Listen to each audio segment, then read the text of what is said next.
Hello everyone, this is Priyanka Jakhar and I welcome you all at government job alert. I hope आप सभी अच्छे होंगे। तो ईटीटी 23/64 के कैंडिडेट के लिए एक बहुत बड़ी अपडेट है। जैसा कि आप सभी को पता है कि ईटीटी 23/64 की रिक्रूटमेंट को बहाल हुए बहुत टाइम हो चुका है। कैंडिडेट की ज्वाइनिंग के लिए जो हाई कोर्ट ने एक टाइम पीरियड डिसाइड किया था, वो टाइम बीतते भी बहुत टाइम हो चुका है।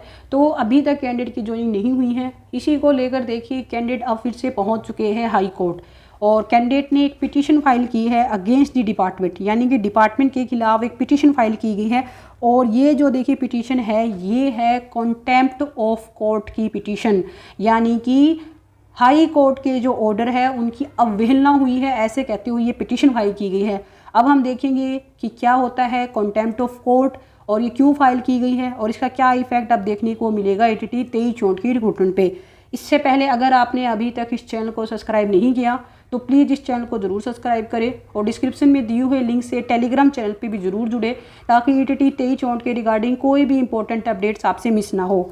सबसे पहली बात तो देखिए ईटीटी 23/64 के जो कैंडिडेट ने कॉन्टेम्प्ट ऑफ कोर्ट की एक पिटीशन फाइल की है और ये जो पिटीशन रजिस्टर्ड हुई है ये हुई है 19 अप्रैल को और इसकी जो सुनवाई होगी ये होगी 22 अप्रैल, यानी कि 22 अप्रैल को इसकी सुनवाई है, मंडे को।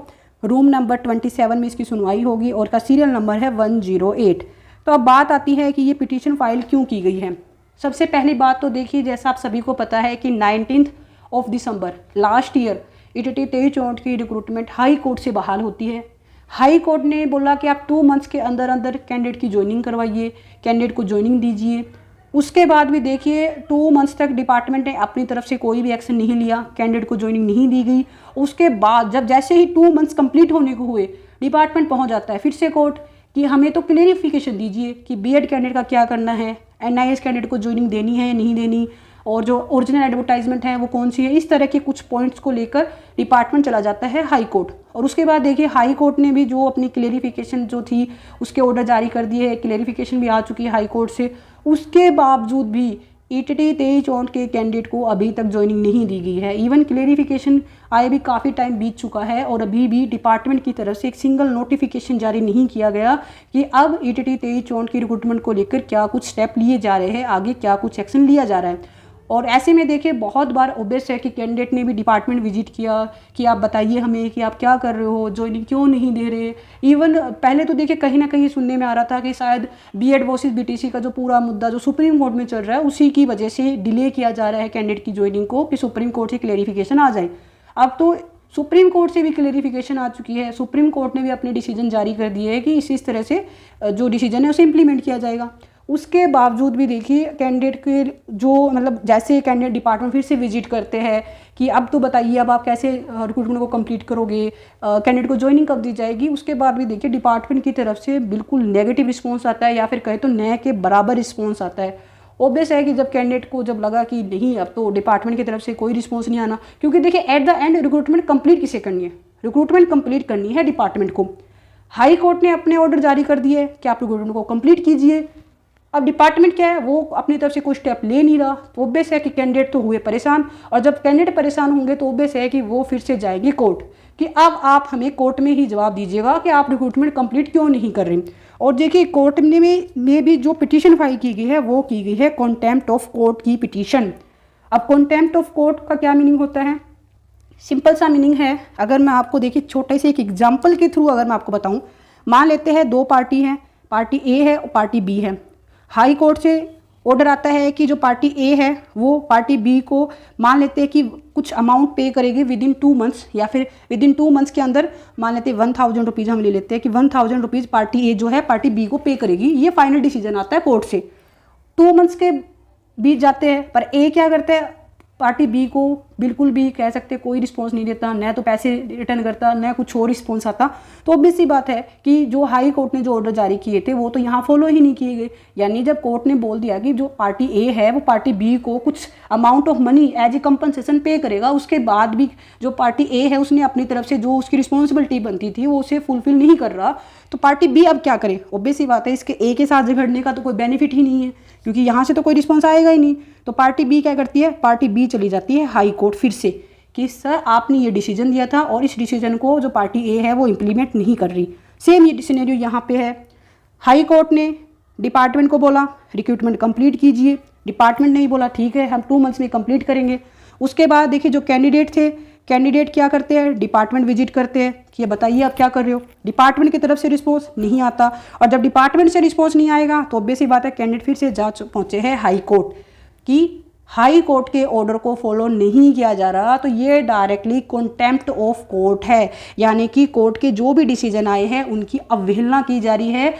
कहीं ना कहीं जो कोर्ट के जो ऑर्डर को फॉलो किया जाना चाहिए था, जो कैंडिडेट को ज्वाइनिंग दी जानी चाहिए थी, कैंडिडेट को ज्वाइनिंग नहीं दी जा रही है। और देखिए कोर्ट के पास भी, हाई कोर्ट की अगर मैं बात करूँ तो आर्टिकल 215 के अंडर हाई कोर्ट के पास पावर है कि अगर कोई भी पार्टी हाई कोर्ट के ऑर्डर को फॉलो नहीं करती है तो हाई कोर्ट उसके खिलाफ एक्शन ले सकती है। अब क्या होगा कि अब ऑब्वियस है कि ये पिटीशन जो फाइल की गई है इसके खिलाफ अब डिपार्टमेंट से जवाब मांगा जाएगा कि अब आप बताइए कि आपने रिक्रूटमेंट अभी तक कंप्लीट क्यों नहीं की। जब आपको 2 मंथ्स का टाइम दिया गया था तब भी आपने कंप्लीट नहीं की, हाई कोर्ट से क्लेरिफिकेशन आ चुकी है उसके बाद भी कंप्लीट नहीं की, सुप्रीम कोर्ट से ऑर्डर आ चुका है इवन, फिर भी आपने कोई भी स्टेप नहीं लिया।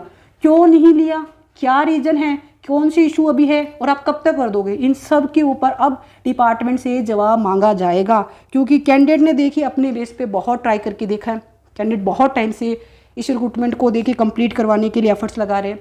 क्योंकि ऑब्वियस है 2020 की ये रिक्रूटमेंट है, 2020 की रिक्रूटमेंट है ये, उसके बावजूद भी 24 में आज हम हैं, यानी 2024 में आज हम इसी रिक्रूटमेंट की बात कर रहे हैं।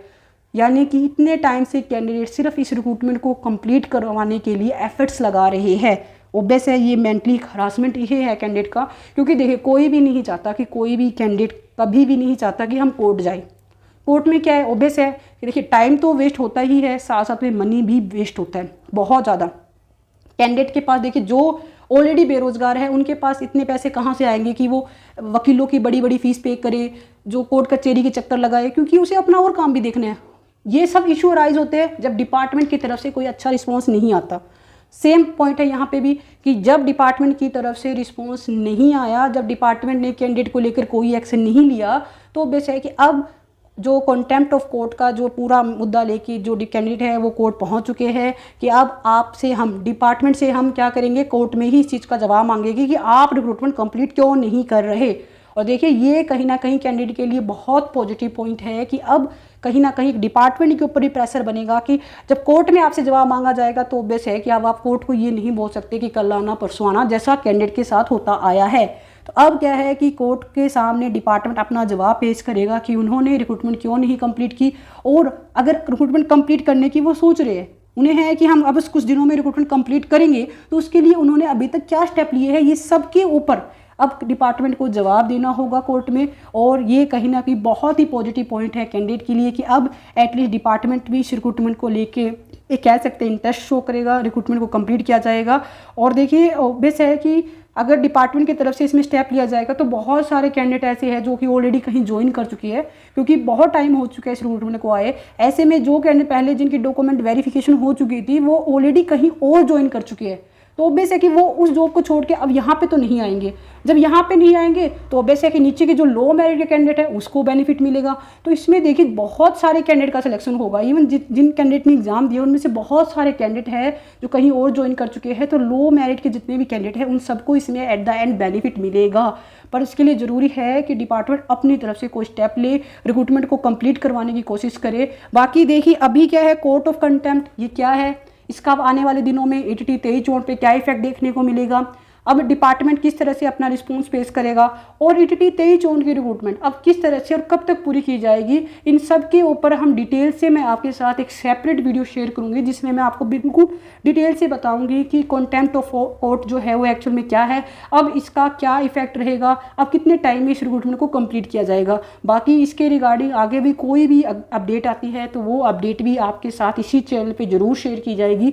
इसके लिए आप इस चैनल को भी सब्सक्राइब करें और जो टेलीग्राम चैनल है उस पर भी ज़रूर जुड़े ताकि कोई भी इंपॉर्टेंट अपडेट्स आपसे मिस ना हो। आई होप ये वीडियो आपके लिए इंफॉर्मेटिव रही होगी। अगर वीडियो अच्छी लगी तो चैनल को सब्सक्राइब करें। Wish you all the best. Thank you.